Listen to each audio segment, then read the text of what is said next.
तीसरी लहर का प्रकोप जारी है। आज बाड़मेर ज़िले में जो पहली रिपोर्ट्स आई है उसमें 458 केसेस आए हैं। वीकेंड लॉकडाउन है, पूरा कर्फ्यू है पूरे राजस्थान में, बाड़मेर में भी। किस तरीके से, क्योंकि जो पॉजिटिव रेट आई है वो यकीनन चिंता करने लायक है, जो कि 36% के आसपास है आज की रिपोर्ट के हिसाब से। क्या कुछ है हमारे साथ में, हम बातचीत करेंगे मेडिकल अधिकारियों से कि क्या रिपोर्ट्स आई है। सर, क्या रिपोर्ट्स आई है? आज एक्चुअल में 1250 सैंपल की जांच हुई। उसमें से अपने जो 400 और 58 जो पॉजिटिव आए हैं, उसका रीज़न ये है कि हमारी जो रिपोर्टिंग है वो 12 से 12 है। तो 12 बजे के बाद जो भी लिस्ट आती है वो अगले दिन शामिल की जाती है।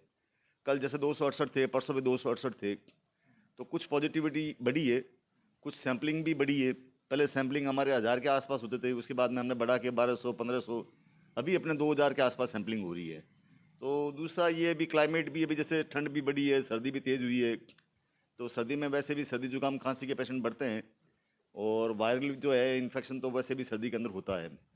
तो ऐसी कोई चिंता वाली बात नहीं है, लेकिन इसमें सावधानी बरतनी बहुत आवश्यक है।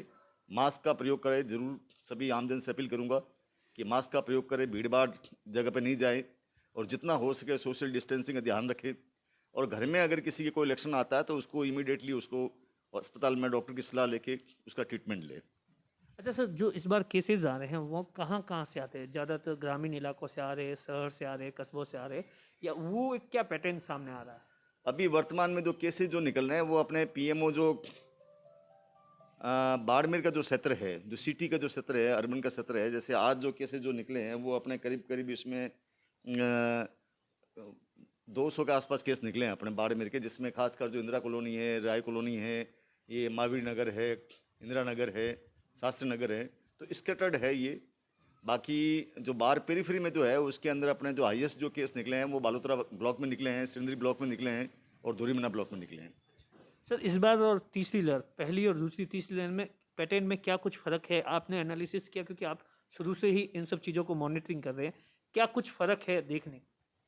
इस बार ये है कि इस बार एक तो कैजुअलिटी जो है वो डेथ नहीं है, एक सीरियसनेस नहीं है, हॉस्पिटल में एडमिट होने की आवश्यकता नहीं है।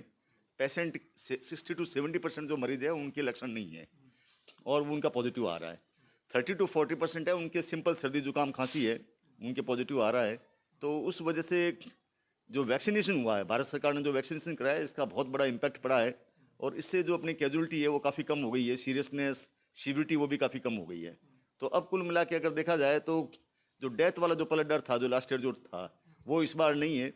लेकिन फिर भी इस बार अपने को थोड़ा सा ओमिक्रॉन जो वेरिएंट है, जैसे पहले डेल्टा वेरिएंट आया था, तो ओमिक्रॉन वेरिएंट का थोड़ा सा इसका इफेक्ट ये है कि थोड़ा सीरियसनेस यूँ है कि जिनकी इम्यूनिटी पावर वीक है, खासकर जो कैंसर के पेशेंट है, डायबिटीज़ है, इसके अलावा हाइपरटेंशन के है, किडनी डिजीज़ के है, हार्ट डिजीज़ के हैं, उनको विशेष तौर से, या ओल्ड एज में 60+ के, उनको विशेष सावधानी बरतने की आवश्यकता होती है, या छोटे बच्चों को।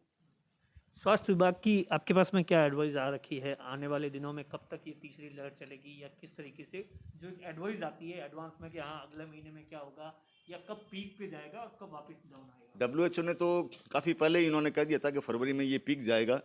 लेकिन जहाँ तक विभाग का सवाल है कि इसमें हम भी ये मानते हैं कि मिड ऑफ फरवरी तक इसका थोड़ा असर रहेगा। मिड ऑफ फरवरी के बाद में थोड़े केसेस डिक्लाइन होने शुरू हो जाएंगे, तो टेम्परेचर भी बढ़ जाएगा। तो उससे उम्मीद है कि काफ़ी हद तक अपने जो केसेज है काफ़ी कम हो जाएंगे। तो आप लोगों ने क्या तैयारी की है, जैसे तीसरी लहर को देखकर, मतलब जितनी भी पीएससीज है, सीएससीज पर वहाँ किस तरीके से एक्टिव किया गया है? क्योंकि लास्ट टाइम तो आपने बहुत मेहनत की थी मेडिकल किट्स देना, तो इन सब चीज़ों को लेकर क्या किया? मेडिकल किट भी तो हम भी अभी भी दे रहे हैं, कि खासकर जो होम आइसोलेटेड पेशेंट है और जिसके कोई सिम्टम नहीं है, उसको तो ये कहते हैं भाई आप बिल्कुल परिवार के अन्य सदस्यों से बिल्कुल आप आइसोलेटेड रहे। लेकिन जिसके सिम्टम है उसको किट दिया जा रहा है टीम के द्वारा, और वो किट मेडिसिन ले रहे हैं, जिसको आवश्यकता है वही ले, अननेसेसरी लेने की आवश्यकता नहीं है।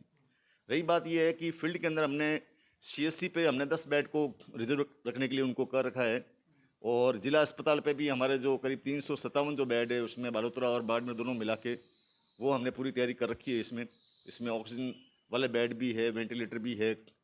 लेकिन वर्तमान में अगर एचआर सिटी की बात करें तो वो केवल एक पेशेंट एडमिट है बाड़मेर के अंदर। ये एक अच्छी सुखद खबर ये अच्छी सुखद खबर है, जबकि पिछली बार एचआर सिटी के पेशेंट काफ़ी ज़्यादा आ रहे थे, पॉजिटिव कमाते थे एचआर एचआरसीटी। सिटी ज़्यादा आ रहे थे। तो ये हमारे लिए एक सुखद अनुभव है और सुखद बात है कि इस बार जो है एचआर सिटी के पेशेंट केवल एक ही है, और कुल आज की तारीख में 5 पेशेंट एडमिट है, उसमें से 3 हमारे आईसीयू में है, 2 आइसोलेशन में है डिस्ट्रिक्ट हॉस्पिटल बाड़मेर में, और 2 पेशेंट जो हमारे वहाँ है बालोतरा के अंदर एडमिट है।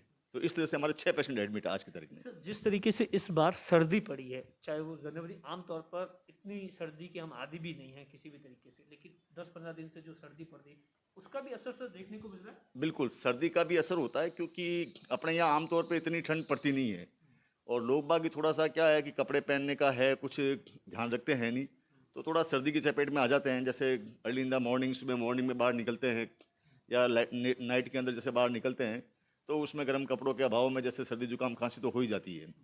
और वो फिर धीरे धीरे अगर उसमें इलाज नहीं लेते हैं तो उसके अंदर भी इम्यूनिटी, कोई भी अगर इन्फेक्शन होगा जिसमें वायरल इन्फेक्शन होगा या जिसमें सर्दी जुकाम होगी तो उसमें आपकी बॉडी की इम्यूनिटी वीक होगी और उसमें अगर कोई सैंपलिंग अगर आप टेस्ट करोगे तो पॉजिटिव आने की संभावना बढ़ेगी। सर, मेरा एक सवाल है, पहले भी खांसी होती थी, मतलब खांसी वगैरह होती थी, बुखार, उस वक्त भी ऐसा कहा जाता था कि खांसी एक से दूसरे में ट्रांसलेट हो जाती, तो इस बार भी ऐसा ही कुछ है?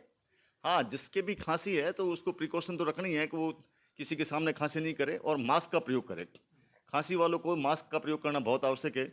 अगर वो खांसी करेगा तो हो सकता है ड्रॉपलेट जो इन्फेक्शन है इसका वो एक से दूसरे के अंदर वो इन्फेक्शन चला जाएगा और वो भी इन्फेक्टेड हो जाएगा।